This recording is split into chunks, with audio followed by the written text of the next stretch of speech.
Hi friends, this is Venkatesh Devasani. మనం Telangana state statistical అబ్స్ట్రాక్ట్కు సంబంధించి గత వీడియోలో కీ హైలైట్స్ని డిస్కస్ చేయడం జరిగింది. ఈ యొక్క వీడియో నుంచి ఒక్కొక్క చాప్టర్ గురించి డిస్కస్ చేయబోతున్నామండి. రాబోయేటువంటి తెలంగాణలో జరగబోయే పోటీ పరీక్షల్లో తప్పనిసరిగా అబ్స్ట్రాక్ట్ నుంచి ప్రశ్నలు అనేవి రావడానికి అవకాశం ఉంది. కాబట్టి అందులో భాగంగా ఈరోజు మనం ఇంపార్టెంట్ చాప్టర్గా అడ్మినిస్ట్రేటివ్ అండ్ జియోగ్రాఫికల్ ప్రొఫైల్ గురించి డిస్కస్ చేస్తున్నామండి. ఇక్కడ నుంచి తెలంగాణలో జరగబోయేటువంటి ఎకానమీ పాయింట్ ఆఫ్ వ్యూలో ఎగ్జామ్లో అయినా, జనరల్ స్టడీస్ ఎగ్జామ్లో అయినా 1 నుంచి 2 మార్కులు అనేవి కేవలం ఈ యొక్క చాప్టర్ నుంచే రావడానికి అవకాశం ఉంది. కాబట్టి చూడండి, అడ్మినిస్ట్రేటివ్ అండ్ జియోగ్రాఫికల్ ప్రొఫైల్లో భాగంగా formation of 11 new revenue mandals with preliminary notification అండి. తెలంగాణ రాష్ట్రంలో నూతనంగా కొన్ని మండలాలు, ఎన్ని మండలాలంటే 11 మండలాలను ఏర్పాటు చేస్తున్నట్టు ఇటీవల కాలంలో ప్రిలిమినరీ నోటిఫికేషన్ అయితే ఇవ్వడం జరిగింది. ఇక అధికారికంగా గెజిట్ అయితే విడుదల చేయలేదు, కానీ ప్రిలిమినరీ నోటిఫికేషన్ ప్రకారం 11 కొత్త మండలాలు అనేవి తెలంగాణలో ఏర్పాటు కాబోతున్నాయి. కాబట్టి గుర్తుంచుకోండి, చాలా చాలా ఇంపార్టెంట్ అండి. ఎన్ని మండలాలు ఏర్పాటు పోతున్నాయి అని కూడా ఎగ్జామ్లో అడుగుతాడు, కాబట్టి 11 అని గుర్తుంచుకుంటే సరిపోతుంది. అయితే ఒక 11 మండలాలు ఏ జిల్లా నుంచి ఏర్పడుతున్నాయి, అలాగే నూతనంగా ఏర్పడినటువంటి మండలాలు ఏ జిల్లాలో కలవని అడగడానికి అవకాశం ఉందండి. గతంలో జరిగినటువంటి టీజీపీఎస్సీ ఎగ్జామ్లో కూడా కొన్ని మండలాలు ఇచ్చి అవి ఏ జిల్లాలో ఏర్పడ్డాయో గుర్తించండి అని అడగడం జరిగింది. కాబట్టి భవిష్యత్తులో కూడా అడగడానికి అవకాశం ఉంది. కాబట్టి నూతనంగా ఏర్పాటు కాబోతున్నటువంటి, అంటే ప్రిలిమినరీ నోటిఫికేషన్లో ఇచ్చినటువంటి మండలాలను కనుక పరిశీలిస్తే, జగిత్యాల జిల్లా నుంచి బండలింగాపూర్ అనేటువంటి మండలం ఏర్పాటు కాబోతుంది. రంగారెడ్డి నుంచి ఇర్విన్, సంగారెడ్డి నుంచి తాడ్కాల్, నిజామాబాద్ నుంచి రామడుగు, నల్గొండ నుంచి అమ్మనబోలు, అదేవిధంగా నిర్మల్ నుంచి పోన్కాల్, అదేవిధంగా నిర్మల్ నుంచి మరొక మాలేగావ్ అనేటువంటి మండలం ఏర్పాటు కాబోతుంది. మళ్ళీ నిర్మల్ నుంచి బెల్ట్రా రోడా అనేటువంటి మండలం కూడా ఏర్పాటు కాబోతుంది. మంచిర్యాల నుంచి అస్నాద్ అనేటువంటి మండలం, అదేవిధంగా మంచిర్యాల నుంచి పారపల్లి, ఇక నిర్మల్ నుంచి బీరవెల్లి, ఇలా 11 మండలాలు అనేవి ఆయా జిల్లాల నుంచి అయితే ఏర్పాటు కాబోతున్నాయి. కాబట్టి ఏ జిల్లా నుంచి ఏ మండలం ఏర్పాటు కాబోతుంది కూడా ఎగ్జామ్లో అడుగుతారండి. ప్రస్తుతం తెలంగాణలో 621 మండలాలు అనేవి ఉండడం జరిగాయి. ఈ యొక్క 11 మండలాలు కనుక ఏర్పాటైతే తెలంగాణలో మొత్తం మండలాల సంఖ్య 632కి చేరబోతుంది. ఇక formation of 4 new revenue divisions అండి విత్ ప్రిలిమినరీ నోటిఫికేషన్ యాజ్ 7/10/2023. తెలంగాణలో 4 నూతనంగా రెవెన్యూ డివిజన్ల ఏర్పాటు కోసమై ప్రభుత్వం ఇటీవల ప్రిలిమినరీ నోటిఫికేషన్ కూడా ఇవ్వడం జరిగింది.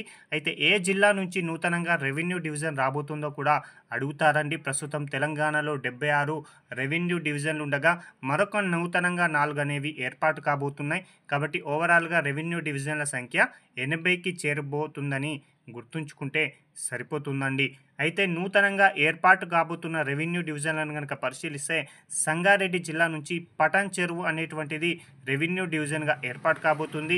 మెదక్ జిల్లా నుంచి రామాయపేట, మంచిర్యాల నుంచి చెన్నూర్, ములుగు నుంచి ఏటూరు నాగారం, ఈ యొక్క 4 జిల్లాల నుంచి 4 న్యూ రెవెన్యూ డివిజన్లు అనేవి రాబోతున్నాయి. కాబట్టి ఎగ్జామ్ పాయింట్ ఆఫ్ వ్యూలో ఇలాంటి ప్రశ్నలు అడగడానికి చాలా చాలా అవకాశం ఉంది. ఇక మన తెలంగాణ రాష్ట్రానికి సంబంధించిన ఉపోద్ఘాతం లేదా ఇంట్రడక్షన్ గురించి కనుక చూసుకున్నట్టే, ఇది మనం ఆల్రెడీ జాగ్రఫీలో చదివే ఉంటాం. కాబట్టి ఒక్కసారి క్లియర్గా చూసుకుందామండి. మన తెలంగాణ రాష్ట్రం వచ్చేసి 2014 జూన్ 2వ తేదీన ఏర్పాటు కావడం జరిగింది. తెలంగాణ అనేది భూపరివేష్టిత రాష్ట్రం అని గుర్తుంచుకోండి. దీని యొక్క రాజధాని వచ్చేసి హైదరాబాద్ అండి. తెలంగాణ ప్రాంతం వచ్చేసి దక్కన్ పీఠభూమిలో దక్షిణ భారతదేశంలో కలదు. దాదాపుగా 15°50' నార్త్ మరియు 19°55' నార్త్ అక్షాంశాల మధ్య, 77°14.8 ఈస్ట్ మరియు 81°19' ఈ రేఖాంశాల మధ్య తెలంగాణ రాష్ట్రం అనేది విస్తరించి ఉండడం జరిగింది. కాబట్టి ఏ అక్షాంశాల మధ్య విస్తరించింది, ఏ యొక్క రేఖాంశాల మధ్య విస్తరించిందో కూడా ఎగ్జామ్ పాయింట్ ఆఫ్ వ్యూలో అడుగుతారండి. కాబట్టి ఈ యొక్క అంశాలను గుర్తుంచుకోండి. ఇక సరిహద్దులు కనుక పరిశీలిస్తే, తెలంగాణకి ఉత్తరాన మరియు వాయువ్యాన మహారాష్ట్ర ఉండడం జరిగింది. తూర్పు మరియు ఈశాన్యాన ఛత్తీస్గఢ్ ఉంది. పశ్చిమాన కర్ణాటక ఉంది. దక్షిణ మరియు ఆగ్నేయ ఆంధ్రప్రదేశ్ అనేటువంటివి ఉండడం జరిగాయండి. ఇవన్నీ కూడా అబ్స్ట్రాక్ట్లోనే ఇవ్వడం జరిగింది కాబట్టి ఈ యొక్క సరిహద్దులు కూడా గుర్తుంచుకోండి. ఉత్తర మరియు వాయువ్య మహారాష్ట్ర, తూర్పు మరియు ఈశాన్య ఛత్తీస్గఢ్, అదేవిధంగా పశ్చిమాన కర్ణాటక, దక్షిణాన మరియు ఆగ్నేయాన ఆంధ్రప్రదేశ్ అనేవి ఉండడం జరిగాయి. ఇక తెలంగాణ జనాభా పరంగా 12వ స్థానంలో, అదేవిధంగా విస్తీర్ణంలో 11వ స్థానంలో ఉండడం జరిగింది. ఇక తెలంగాణ ప్రాంతంలో గోదావరి యొక్క పరివాహక ప్రాంతం వచ్చేసి 79% ఉండగా కృష్ణానది పరివాహక ప్రాంతం 69%గా ఉండడం జరిగింది. అభ్యర్థులు ఇక్కడ కన్ఫ్యూజ్ అయ్యే అవకాశం ఉందండి. తెలంగాణ జనాభా పరంగా 12వ స్థానం అని గుర్తుంచుకోండి. విస్తీర్ణ పరంగా 11వ స్థానంలో ఉండడం జరిగింది. ఇక మొత్తంగా తెలంగాణకు సంబంధించిన అంశాలను మరొకసారి చూద్దామండి. రెవెన్యూ డివిజన్లు 76, అదేవిధంగా ప్రిలిమినరీ నోటిఫికేషన్ ప్రకారం మరో 4 ఏర్పాటు కాబోతున్నాయి. రెవెన్యూ మండలాలు 621, ప్రిలిమినరీ నోటిఫికేషన్ ప్రకారం మరొక 11 ఏర్పాటు కాబోతున్నాయి. మున్సిపల్ కార్పొరేషన్లు 13, మున్సిపాలిటీలు 129, గ్రామ పంచాయతీలు 12,941, రెవెన్యూ విలేజ్లు 10,909, జిల్లా పరిషత్తులు 32, మండల ప్రజా పరిషత్తులు 569, అసెంబ్లీ నియోజకవర్గాలు 119, లోక్సభ నియోజకవర్గాలు 17 ఉండగా రాజ్యసభ నియోజకవర్గాలు 7 ఉండడం జరిగాయి. కాబట్టి చాలా ఇంపార్టెంట్గా ఇక్కడ నుంచి ప్రశ్న ఒకటి రావడానికి అవకాశం ఉంది. ఇక్కడ కొన్ని పారామీటర్స్ అండి. తెలంగాణ మరియు ఇండియా మధ్య ఏ విధంగా ఆ యొక్క అంశాలు ఉన్నాయి, దాని యొక్క తెలంగాణ వాటా అనేది ఏ విధంగా ఉందో ఇక్కడ డిస్కస్ చేద్దామండి. భౌగోళిక విస్తీర్ణాన్ని మనం చదరపు కిలోమీటర్లు కనుక పరిశీలిస్తే 1,12,077 చదరపు కిలోమీటర్లలో తెలంగాణ ఉండగా 32,87,469 చదరపు కిలోమీటర్లు భారత యొక్క విస్తీర్ణంగా ఉండడం జరిగింది. భారత్ యొక్క మొత్తం భౌగోళిక విస్తీర్ణంలో తెలంగాణ యొక్క భౌగోళిక విస్తీర్ణం వాటా ఎంతగా ఉంది అంటే 3.4%గా ఉండడం జరిగింది. ఇది చాలా ఇంపార్టెంట్ అంటే గుర్తుంచుకోండి. అదే తెలంగాణ రాజధానిగా హైదరాబాద్, ఇండియా రాజధానిగా న్యూఢిల్లీ ఉండడం జరిగాయి. తెలంగాణలో 33 జిల్లాలు ఉండగా ఇండియాలో 764 జిల్లాలు ఉన్నాయి. ఈ యొక్క ఇండియాలో ఉన్నటువంటి తెలంగాణ జిల్లాల యొక్క సంఖ్య పరంగా ఎంత షేర్ ఉంది అంటే 4.4% అనేది ఉండడం జరిగింది. ఇక జనసాంద్రత అండి, తెలంగాణ యొక్క జనసాంద్రత 312 ఉండగా ఇండియా యొక్క జనసాంద్రత 382 ఉంది. ఇక జనాభా అండి, 2011 జనాభా లెక్కల ప్రకారం తెలంగాణ జనాభా 350.04 కోట్లు ఉండగా ఇండియా జనాభా 12,108.55 కోట్ల జనాభా ఇండియాది ఉండడం జరిగింది. జనాభా పరంగా భారత్లో ఉన్నటువంటి జనాభాలో తెలంగాణ జనాభా వాటా వచ్చేసి 2.9% అండి. ఇక పురుష జనాభా కనుక పరిశీలిస్తే తెలంగాణలో ఇది లక్షల్లో అని గుర్తుంచుకోండి. తెలంగాణలో 176.12 లక్షల పురుష జనాభా తెలంగాణలో ఉండగా ఇండియాలో 6,232.70 లక్షల జనాభా అనేది భారత్లో ఉంది. అంటే సంఖ్యాపరంగా కాకుండా శాతం పరంగా కనుక పరిశీలిస్తే పురుష జనాభా తెలంగాణలో 50.3%గా ఉండగా భారత్లో పురుష జనాభా 51.5%గా ఉండడం జరిగింది. సారీ అండి, ఇందాక మనం జనాభాను లక్షల్లో చూసుకోవాలండి.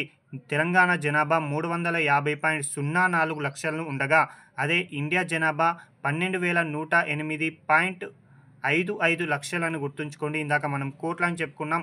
అదే కోట్ల పరంగా కనుక పరిశీలిస్తే తెలంగాణ జనాభా 3.5 కోట్లు అని గుర్తుంచుకోగా ఇండియా యొక్క జనాభా దాదాపుగా 121 కోట్లకు పైగా ఉండడం జరిగింది. ఇక స్త్రీ జనాభాను కనుక లక్షల్లో కనుక పరిశీలిస్తే 173.92 లక్షల స్త్రీ జనాభా తెలంగాణలో ఉందండి. దీనిని శాతం పరంగా చెప్పుకున్నట్లయితే 49.7%గా ఉండడం జరిగింది. ఇక స్త్రీ జనాభా ఇండియాలో 5,875.85 లక్షలు ఉండడం జరిగిందండి. అదే శాతం పరంగా అయితే 48.5% అండి. ఇక్కడ ఒకటి అబ్జర్వ్ చేయండి. తెలంగాణలో పురుష జనాభా 50.3% ఉండగా స్త్రీ జనాభా 49.7%గా ఉంది.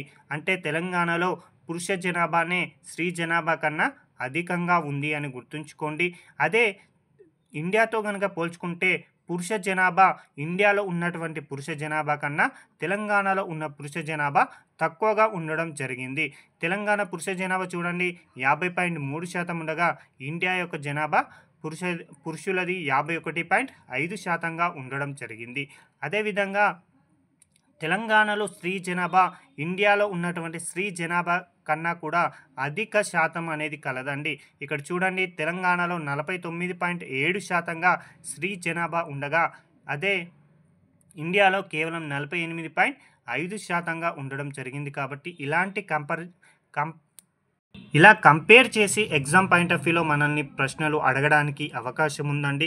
ఇక లింగ నిష్పత్తి అండి, ప్రతి 1000 మంది పురుషులకి తెలంగాణలో లింగ నిష్పత్తి 988 ఉండగా భారత్లో 943 ఉండడం జరిగిందండి. భారత్తో పోల్చితే తెలంగాణలో అధిక లింగ నిష్పత్తి కలదు. ఇక అక్షరాస్యత తెలంగాణలో 66.54 ఉండగా ఇండియాలో 72.98%గా ఉండడం జరిగిందండి.